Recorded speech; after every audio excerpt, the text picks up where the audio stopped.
할렐루야. 여러분 하나님 앞에 나온 여러분들 주님의 이름으로 축복하고 또 축복합니다. 이 시간 말씀으로 하나님께 여러분에게 꼭 공급받아야 될 것들을 공급받는 은혜가 있기를 축복합니다. 오늘 말씀에서 계시되신 하나님은요, 이방인도 유대인하고 똑같이 사랑하시고 구원하시는 분입니다. 1절에 이런 말씀이 있죠. 유대에 있는 사도들과 형제들이 이방인들도 하나님의 말씀을 받았다함을 들었더니 하나님께서는 이방인들에게도 말씀하셨습니다. 18절 하반절입니다. 하나님께서 이방인에게도 생명 얻는 회개를 주셨도다 하니라. 하나님은 이방인도 회개하면 구원하셨습니다. 17절입니다. 그런즉 하나님이 우리가 우리 주 예수 그리스도를 믿을 때에 주신 것과 같은 선물을 그들에게도 주셨으니, 그들은 이방인입니다. 같은 선물은 성령의 충만함입니다. 유대인들이 예수님 믿었을 때 받았던 성령의 충만함을 이방인들도 예수님 믿을 때 받았습니다. 하나님은 유대인과 똑같이 이방인에게도 말씀하시고 구원하시고 성령의 충만함을 선물로 주십니다. 그래서 우리에게 너무나 감사하고 은혜가 됩니다. 왜냐하면은 저나 여러분이나 다 이방인이기 때문에 그렇습니다. 유대인 기준으로 보면 유대인 말고는 전부 다 이방인입니다. 그리고 이방인은 하나님의 자녀가 될 수 없고 구원도 받을 수 없다, 그들은 그렇게 주장합니다. 하지만 유대인들은 틀렸습니다. 하나님은 우리도 사랑하시고 하나님은 우리도 구원하시고 하나님은 우리도 인도하십니다. 근데 이런 유대인들의 선민의식은 굉장히 강력했습니다. 이는 초대교회 성도들도 마찬가지였어요. 왜냐하면 그들도 유대인이었잖아요. 그들은 유대인만이 예수를 믿고 유대인만이 구원받을 수 있다라고 생각했습니다. 근데 그러던 때에 다른 사람도 아닌 베드로가 이방인의 집에 가서 신방 예배를 드렸다고 하는 것이 알려졌습니다. 이 말을 들은 성도들이 화가 났죠. 그래서 베드로를 공격했습니다. 베드로가 이를 공격받았는데 일에 대해서 설명을 합니다. 자초지종을. 그게 바로 오늘 본문의 내용입니다. 내용은 이렇습니다. 고넬료라고 하는 사람이 있습니다. 이 사람은 유대인이 아니고 로마 사람입니다. 직업은 군대 장교, 백부장입니다. 이 사람이 전도도 안 받는데 예수를 믿었어요. 마태복음 27장 54절 말씀 보면 예수님 십자가에 이렇게 못 박혀 죽으실 때에 신비한 기적이 나타났잖아요. 근데 그 자리에 한 로마 백부장이 있었습니다. 그가 말하기를 이 사람은 진실로 하나님의 아들이었도다, 그렇게 말해요. 그래서 전승에 의하면 그 사람이 바로 고넬료였다, 이렇게 말을 합니다. 이렇게 예수님 믿은 고넬료 열심히 믿었습니다. 그런데 어느 날 하나님의 천사가 고넬료한테 옵니다. 그리고 말하기를 저기 요빠에 베드로 목사님이 계신데 초청해서 신방 예배를 드려라, 이런 음성을 주셔요. 한편 그때 똑같은 시간에 베드로는 요빠에 무두장의 시몬이라는 사람의 집에 있었는데 옥상에 올라가서 기도를 해요. 환상이 보여요. 하늘에서 이렇게 그릇이 오고 그 그릇을 보자기가 덮고 있는데 보자기를 걷어보니까 그 안에는 율법에 절대 먹지 말라고 한 부정한 것들이 거기 가득 있어요. 그런데 주님께서 그걸 먹으라고 그러는 게 베드로한테. 베드로 뭐 펄쩍 뛰었죠. 주님, 저는 태어나서 이런 것들을 한 번도 먹은 적이 없습니다. 절대로 먹을 수 없습니다 라고 펄쩍 뛰어요. 그때 주님 말씀합니다. 하나님께서 깨끗하다 하신 걸 왜 너가 더럽다 하느냐? 먹어라. 못 먹습니다. 이런 신랑이가 3번 왔다 갔다 합니다. 그리고 환상이 이제 끝이 납니다. 그리고 끝이 났는데 마침 그때 고넬료가 보낸 사람이 베드로한테 온 거예요. 베드로 그제서야 깨닫습니다. 아, 이방인에게 복음을 전하는 하나님의 뜻이구나. 깨닫고 고넬료의 집에 가서 예배를 드리고 말씀을 전할 때 그 집에 성령의 충만한 역사가 나타나요. 이 얘기를 다 들은 성도들이 그제서야 그들도 깨닫고 이방의 선교라고 하나님의 뜻을 받아들이게 됩니다. 이게 본문입니다. 본문의 음성은 첫째, 우리의 생각을 뛰어넘는 하나님의 뜻이 있다는 겁니다. 이방인도 사랑하시고 구원하신다고 하는 것은 베드로도 성도들도 생각도 할 수 없는 그런 일이었어요. 하지만 그것은 하나님의 뜻이었어요. 우리의 생각으로 헤아릴 수 있는 하나님의 뜻이 분명히 있습니다. 여러분, 구약에 나오는 요셉을 생각해 보세요. 요셉은 부잣집 아들로 태어났어요. 편하게 살 팔자였는데 아버지가 편애하니까 이걸 질투한 형들이 요셉을 애굽의 종으로 팔아버렸어요. 졸지에 종이 됐지만 마음 잡고 잘 살려고 노력했어요. 근데 성추행범으로 억울한 누명을 쓰고 지하 감옥에 갇혀가지고 언제 나올지 모르는 삶을 살았어요. 참 고난을 겪었죠. 하나님이 신비한 방법으로 요셉을 애굽의 국무총리가 되게 하셨어요. 그는 국무총리가 된 다음에 형들을 용서하고 가족들을 다 애굽으로 이민 오게 했습니다. 그 당시 고대 근동에 아주 지독한 흉년이 들어가지고 허다한 사람이 굶어 죽었는데 요셉이 국무총리가 된 덕분에 가족이 안 굶어 죽고 살게 됐어요. 또 그때 애굽으로 이민 온 가족이 70명인데요. 400년 지난 다음 200만 명이 됐습니다. 내가 너로 큰 민족이 되게 하리라 하나님 약속의 말씀이 이루어지게 된 거예요. 그 요셉의 고난에는 하나님의 뜻이 있었어요. 근데 몰랐어요. 종으로 팔릴 때 몰랐고 억울한 누명 쓰고 감옥에 갇힐 때도 몰랐어요. 근데 지나고 보니까 그 고난 속에는 하나님의 뜻이 있었어요. 생각도 못했는데 하나님의 뜻이 있었습니다. 여러분, 우리의 생각을 뛰어넘는 하나님의 뜻이 있습니다. 우리가 이거를 받아들여야 됩니다. 휴대폰 내비게이션 처음 사용할 때요, 가끔 이제 갈등이 생겨요. 내가 아는 길 이 길인데 내비게이션 딴 데로 안내를 해요. 제가 또 교만해서 불순종해서 제 생각대로 갔어요. 기가 막히게 차가 막혀요. 그때마다 이런 생각을 제가 했죠. 이분은 저 하늘에 계시지, 하늘에서 보고 계시지. 회개했던 기억이 있습니다. 여러분, 우리의 생각을 뛰어넘는 하나님의 생각이 있습니다. 이사야 55장 9절에 이렇게 말씀합니다. 같이 읽겠습니다.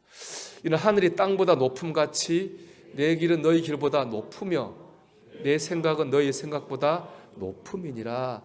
아멘. 우리의 생각을 뛰어넘는 하나님의 뜻이 있다고 하는 걸 우리가 받아들여야 됩니다.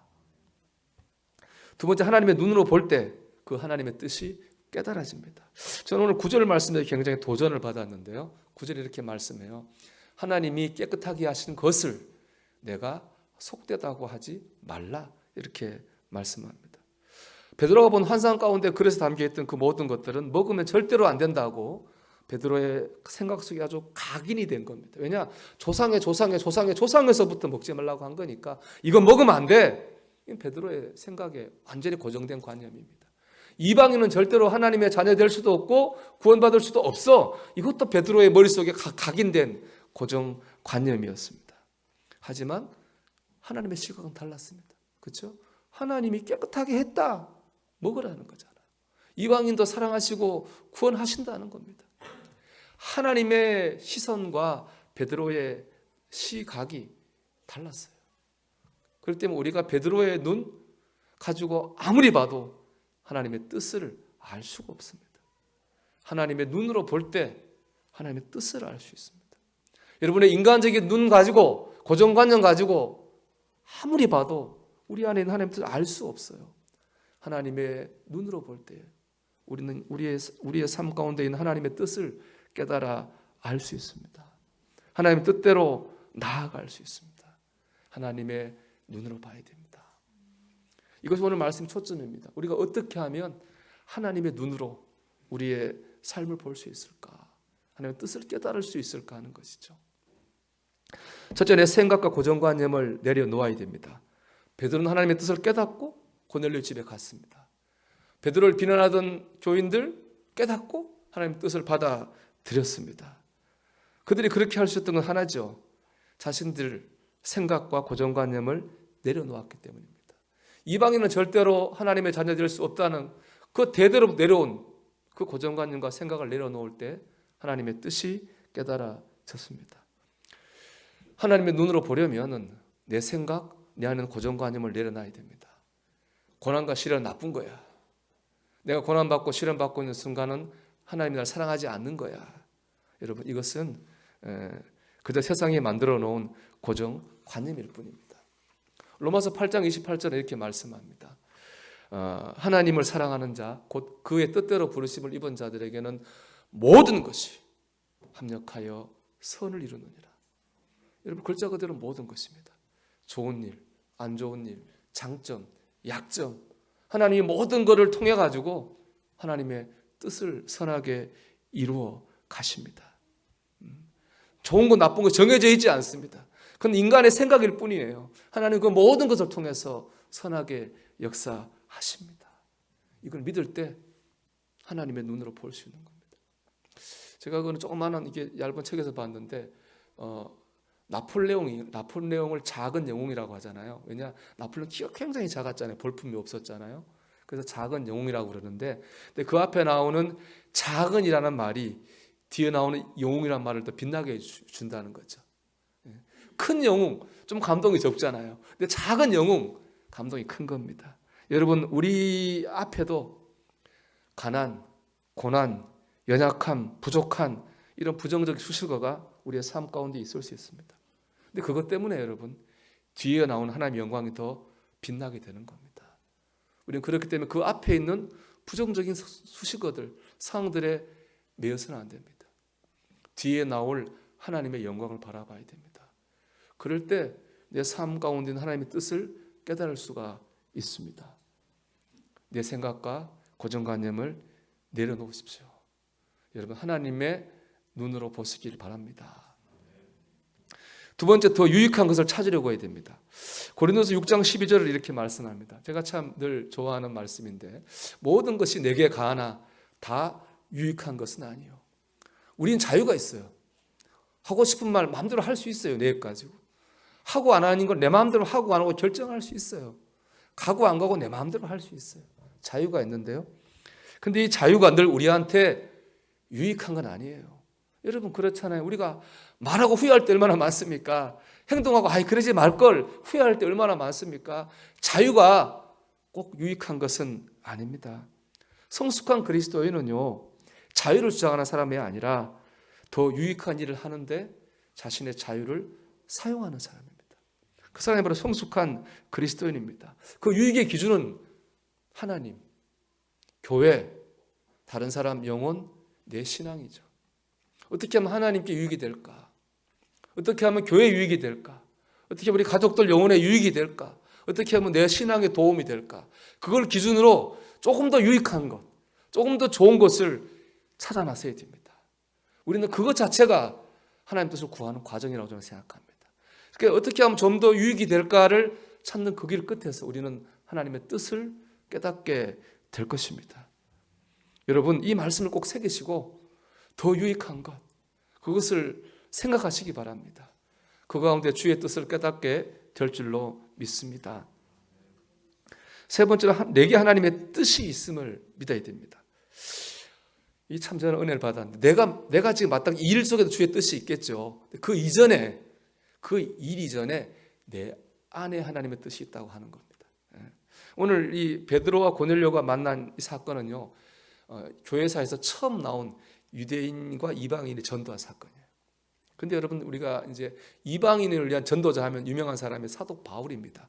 그 자신도 나는 이방인을 위해서 부름받았다고 고백했고요. 실제로 수많은 이방인을 전도했고 이방인 지역에 교회를 세운 것도 바로 바울이에요.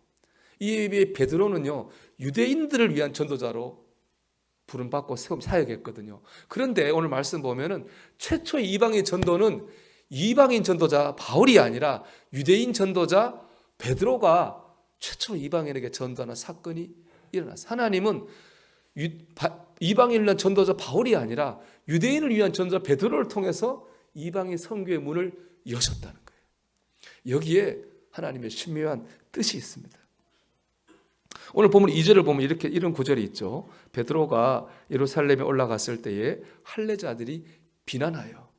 이 비난한다는 말은 헬라어로 디아크리노인데요. 이 디아는 둘로 이런 뜻이거든요. 그러니까 이게 이제 크리노는 심판한다는 뜻인데 디아크리노는 뭐냐? 심판해서 떼내는 거예요. 그냥 간단하게 비난의 정도가 아니라 교인들은 아예 베드로를 심판해서 이단으로 정죄해서 교회에서 내쫓아 버리려고 그랬어요. 그만큼 화가 난 거예요. 이방인의 전도한 사건에 대해서 이단으로 정죄해서 내쫓아야 되겠다. 그 정도로 교인들이 분노해 있었습니다. 근데 그런 분노한 교인들을 베드로가 설득했습니다. 하나님의 뜻을 깨닫고 받아들이게 했습니다. 이건요 베드로기 때문에 가능한 일이었어요. 왜냐? 알레리 베드로는 예수님의 첫 번째 제자예요. 수제자죠. 그리고요 예수님이 중요한 데 갈 때마다 항상 베드로 데리고 다녔어요. 베드로, 야고보, 요한 어디 갈 중요한 자리에 항상 데리고 다닌 거예요. 이거를 다른 자 다 봤고 주님을 따라다니는 사람들 다 본 거예요. 베드로가 그만큼 중요한 사람이라고 하는 걸 아는 거죠. 그때 베드로에게는 주님이 주신 영적 권위가 주어져 있었습니다. 그러니까 사람들이 베드로 앞에서 머리를 숙인 거죠. 이런 권위가 있었던 베드로였기 때문에, 베드로의 말이었기 때문에 그 교인들이 그 큰 분노를 가라앉히고 이방인 선교라는 걸 받아들인 거예요. 만약에 바울이 했다고 생각해 보세요. 바울은요, 주님을 살아서 만난 적이 없습니다. 그냥 환상 가운데 둘이 만난 거예요. 그리고 예수 믿기 전에 바울은 기독교인을 잡아다 죽이던 핍박자였습니다. 그래서 바울은 일생 내내 사도의 자격이 없다고 공격을 받았습니다. 만약 그런 바울이 고넬료 만나 예배 드렸다? 그런 말 아무리 해도 교인들은 안 들을 거예요. 분명히 바울은 이단으로 정죄받고 쫓겨났을 겁니다. 그러면 이방의 선교의 문은 닫히고 말았을 겁니다. 그래서 주님께서는 베드로를 통해서 역사하신 거예요. 베드로가 꼭 그 일에 적합한 사람이기 때문에. 여러분, 가정에서, 일터에서, 교회에서 맞닥뜨리고 있는 상황 때 여러분 혹시 지치셨습니까? 상처를 받고 두렵고 힘든 일이 있습니까? 여러분이 여러분을 향한 하나님의 뜻이 있음을 여러분 믿으시기 바랍니다. 여러분을 통해 이루고자 하는 하나님의 뜻이 있다고 하는 것을 믿으셔야 됩니다. 하나님께서 나를 거기에 세우신 뜻이 있는 겁니다. 내가 꼭 거기 있어야 될 이유가 있는 겁니다. 제가 여기 꼭 있어야 될 이유가 여기 서 있는 거예요. 여러분이 거기 앉아 있는 거고, 여러분 가정이나 일터에 꼭 거기 여러분 하나님이 여러분이 거기 세워야 될, 꼭 여러분이 거기 있어야 될 이유가 있기 때문에 우리가 거기에 있는 겁니다. 그것을 믿을 때 하나님의 뜻을 거기서 발견할 수 있습니다. 한 걸음 더 나가면 하나님께서 여기 나를 세우셨다면 이 자리를 감당할 힘을 주신다고 하는 것을 믿어야 됩니다. 고린도서 10장 13절의 말씀입니다. 같이 읽어보겠습니다. 사람이 감당할 시험 밖에는 너희가 당한 것이 없나니 하나님은 미포사 너희가 감당하지 못할 시험 당함을 허락지 아니하시고 시험 당할 쯤에 또한 피할 길을 내서 너희로 능히 감당하게 하시느니라. 하나님이 나를 여기 세우신 것은 나를 통해 하시고 있는 뜻이 있는 것이고 또한 이 자리를 감당할 힘도 주실 것입니다. 이것을 믿고 우리가 이 자리를 감당할 때에, 가정이든 어디든 그 자리를 감당할 때 우리는 거기서 하나님의 뜻을 보게 될 줄로 믿습니다. 마지막으로 주님의 뜻이 이루어질 때 눈에 보이는 역사가 나타납니다. 사도행전을 보면요, 주님의 뜻을 믿고 나아가 한계를 뛰어넘을 때에 성령의 강력한 역사가 나타납니다. 오순절 마가의 다락방에 임한 성령의 역사 어떻게 일어났습니까? 제자들이 그전에는 매일 무서워 도망을 가는 거예요. 주님이 얘기했어요. 이번엔 도망가지 말고 좀 두려움을 이기고 믿고 기도하고 기다려라. 그렇게 말했어요. 제자들은 자기 두려움이라고는 한 내적 한계를 뛰어넘어서 이번엔 믿고 기다리고 기도했어요. 그럴 때 불같은 성령을 경험하게 됐습니다. 빌립이 유대 지역을 벗어나 사마리아에 전도할 때, 바울이 유럽에 전도할 때 성령의 역사가 나타났습니다. 지역적 한계를 뛰어넘기 때문에 그렇습니다. 오늘 베드로와 고넬료가 만나 예배할 때 성령의 역사가 나타났습니다. 유대인과 이방인이라는 인종의 한계를 뛰어넘었기 때문입니다. 하나님의 뜻을 믿고 나아가 한계를 뛰어넘을 때 거기서 성령의 역사가 나타납니다. 그러니까 보여주시면 믿겠다가 아닌 거죠. 여러분, 보여주시면 믿겠다가 아닌 거죠. 믿고 나갔더니 하나님 역사를 보게 되는 것입니다. 하나님의 시선으로 보는 가운데 하나님 뜻을 깨닫고 그 뜻대로 나가게 될 때 우리는 그 자리에서 하나님의 역사하시는 것을, 우리가 그렇게 보고 싶었던 것을 보게 될 것입니다. 하나님의 눈으로 나를 내려놓고 좀 더 유익한 것이 무엇인가, 더 나아가서 여기 세우신 뜻이 있을 거야. 여러분 그거 믿고 여러분 삶 가운데 임하십시오. 뜻을 발견하고 나아가는 가운데에 우리가 그렇게 사모하던 주님의 역사를 보는 저와 여러분이 되기를 주님의 이름으로 축원합니다.